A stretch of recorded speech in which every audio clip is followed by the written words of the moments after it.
your news and weather source, ABC 6 News. And speaking of education, it's not every day students get to play with equipment used on real-life crime scenes.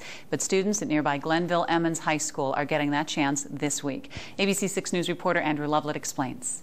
That means that there's DNA. They extracted DNA out. And Glenville Emmons High Schoolers are dealing with some pretty high-tech gear, but wouldn't be possible without sponsors from organizations like AgStar and the Mayo Clinic. I think with budget cuts in the school systems, we don't have much of a budget for our science department here, and there's a lot of equipment I want the kids to be able to experience, but if we had to buy it with our budget, we'd never be able to have them experience this. This is a really low-cost way to bring science into the students. Schools say they have to be motivated in order to provide students with an alternative from the everyday classroom experience. By bringing this in, showing them labs that they're doing that they go, hey, this looks like a CSI lab or an NCIS lab, that gets them more excited. I have students that are saying, why can't we do this every day, Mrs. James? So hopefully I've got them piqued in interest.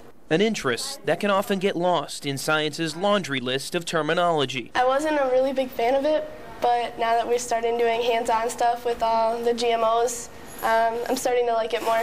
I think everyone cares about science. I know a lot of kids in my class do, and I think our teacher really appreciates all this stuff.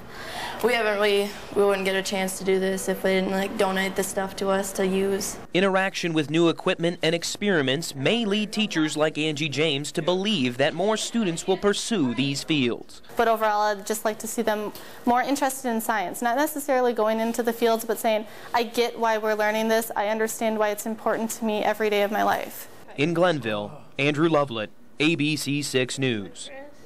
And it's easier to understand if you really enjoy it. James says that if other teachers want to get involved with the program, they have to complete a week-long course at the Mayo Clinic in the summer in order to be allowed to run the labs and perform the experiments in class.